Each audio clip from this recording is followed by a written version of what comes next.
बिहार के सीएम नीतीश कुमार खुद तो नहीं पलटे, लेकिन ऐसा लग रहा है कि सुशासन बाबू ने पूरी बाजी पलटने की ही तैयारी कर रखी है। बिहार के सियासी बाजार में 8 जनवरी से ऐसी चर्चा चल रही है कि नीतीश कुमार अपने इकलौते बेटे निशांत कुमार को होली के बाद सक्रिय राजनीति में लाने जा रहे हैं। तो क्या अब निशांत ही जेडीयू की कमान संभालेंगे? इसी साल के अंत में राज्य में विधानसभा चुनाव भी होने वाले हैं, तो निशांत का पॉलिटिकल डेब्यू किस सीट से होगा? क्या वे चुनाव लड़ेंगे भी या नहीं? जानकारों का तो मानना है कि नीतीश के औपचारिक ऐलान से पहले ही बीजेपी सन्न है। कहा तो ये भी जा रहा है कि लालू यादव के बेटे तेजस्वी और स्वर्गीय रामविलास पासवान के बेटे चिराग पासवान भी नीतीश के इस फैसले से हैरान हैं। उधर लालू के बड़े बेटे तेज प्रताप यादव का कहना है कि निशांत कुमार नासमझ है। तेज प्रताप ने हाल ही में कहा है कि निशांत को राजनीति की कोई समझ नहीं। निशांत जी को समझ में नहीं आ रहा है। अब निशांत जी को नहीं पता है ना, वो फील्ड में ग्राउंड का उनको हाल क्या पता है। निशांत जी राजनीति में आएंगे तो स्वागत करेंगे आपका? अरे यंग है, लीडर है, यूथ अपना बनेगा। यंग यूथ अगर कोई लड़का नौजवान आगे बढ़ रहा है तो क्या दिक्कत है। अब सवाल ये उठता है कि अगर निशांत राजनीति में आ भी गए तो क्या वे सच में नीतीश की विरासत को संभाल पाएंगे, आगे ले जा पाएंगे? आखिर निशांत की हिस्ट्री क्या है? और सबसे बड़ा सवाल तो ये कि जेडीयू को अचानक निशांत की जरूरत क्यों पड़ने लगी? 20 जुलाई 1975 को जन्मे निशांत कुमार ने हमेशा से ही एक शांत जीवन चुना है। निशांत एक ऐसे परिवार से आते हैं जिसने बिहार की राजनीति में महत्वपूर्ण भूमिका निभाई है। मुख्यमंत्री नीतीश कुमार के बेटे अब 50 साल के हो चुके हैं। खास बात यह है कि 50 साल की उम्र में निशांत अभी भी कुंवारे हैं। निशांत ने एक ऐसा जीवन बनाया है जो अपने पिता की राजनीतिक विरासत से जुड़ा होने के बावजूद अपने आप में अलग है। निशांत की मां मंजू सिन्हा एक स्कूल शिक्षिका थी, जिनका 2007 में लंबी बीमारी के बाद निधन हो गया था। निशांत ने पटना के सेंट कैरन स्कूल में अपनी स्कूली शिक्षा शुरू की थी, लेकिन चीजें तब बदल गई जब एक शिक्षक ने उन्हें मारा, जिससे उन्हें गंभीर चोटें लग गई। अपने बेटे की सुरक्षा के लिए चिंतित नीतीश कुमार ने निशांत को दूसरे स्कूल में भेजने का फैसला लिया था। इसके चलते निशांत को मसूरी के मानव भारती इंडिया इंटरनेशनल स्कूल में दाखिला मिल गया, जो उत्तराखंड की पहाड़ियों में स्थित एक बोर्डिंग स्कूल है। स्कूल के बाद निशांत ने झारखंड के रांची में बिरला इंस्टीट्यूट ऑफ टेक्नोलॉजी यानी BIT मेसरा से इंजीनियरिंग की डिग्री हासिल की थी।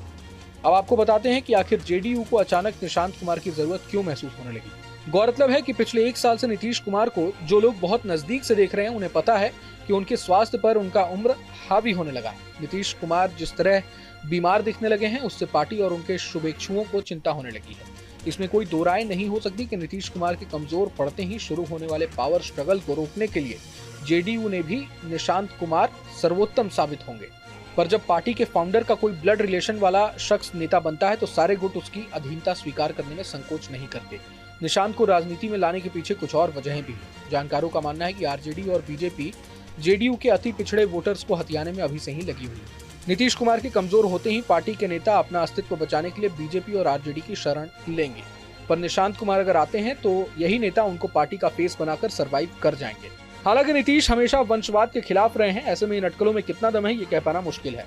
निशांत को लेकर जेडीयू नेताओं में तो संतोष की भावना भी नजर आ ही रही है। पूरे मसले पर बिहार सरकार में मंत्री और बीजेपी के सीनियर नेता प्रेम कुमार का भी बयान सामने आया। प्रेम कुमार ने कहा है कि अगर निशांत पॉलिटिक्स में आते हैं तो उनका स्वागत है।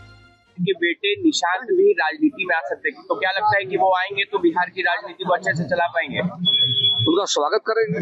लोकतंत्र है, सबको आजादी है राजनीति में आने का। यदि माननीय मुख्यमंत्री जी के बेटे निशांत जी आते हैं तो वेलकम, स्वागत है और अच्छा होगा बिहार के लिए। अगर युवा है, नौजवान है और बिहार पे एक अच्छा मतलब विकास को गति देने का काम करेंगे, हम आने का स्वागत करेंगे। नीतीश कुमार के गृह जिला नालंदा से आने वाले जेडीयू नेता और राज्य मंत्रिमंडल के वरिष्ठ मंत्री श्रवण कुमार के बारे में समझा जाता है कि वो निशांत को राजनीति में लाने में अपनी भूमिका निभा सकते हैं। निशांत के बारे में जब श्रवण कुमार से पूछा गया तो उन्होंने कहा कि अगर वो राजनीति में आना चाहें तो उनका स्वागत करेंगे। उन्होंने निशांत को अच्छी सोच वाला युवक बताया और कहा कि ऐसे लोगों को राजनीति में बढ़ चढ़कर अपनी भूमिका निभानी चाहिए। उन्होंने विश्वास जताया कि अगर निशांत राजनीति में आते हैं तो बिहार की जनता उन्हें स्वीकार करेगी। उधर विपक्षी दल विशेषकर आरजेडी इस इंतजार में है कि निशांत कुमार अगर राजनीति में आते हैं तो नीतीश कुमार पर परिवारवाद के बहाने हमले शुरू किए जाएं। जहां तक बीजेपी का सवाल है, वो ये बिल्कुल नहीं चाहेगी कि नीतीश कुमार के बाद फिर कोई ऐसा शख्स जेडीयू में आए जो उसे सत्ता के शीर्ष पर पहुंचाने से रोके। यानी वो कोई ऐसा चेहरा नहीं देखना चाहेगी जो नीतीश कुमार की जगह जदयू में ले सके और उसका करीबी न हो। वैसे जेडीयू में नीतीश कुमार की जगह लेने वाले संभावित लोगों की जो सूची है, उनमें ज्यादातर बीजेपी के करीबी ही माने जाते हैं। बहरहाल पूरे मसले को लेकर आप क्या सोचते हैं हमें कमेंट बॉक्स में जरूर बताएं। अगर आपको ये वीडियो पसंद आए तो लाइक करें और चैनल को सब्सक्राइब करें। वहीं तमाम बड़ी खबरों के लिए देखते रहें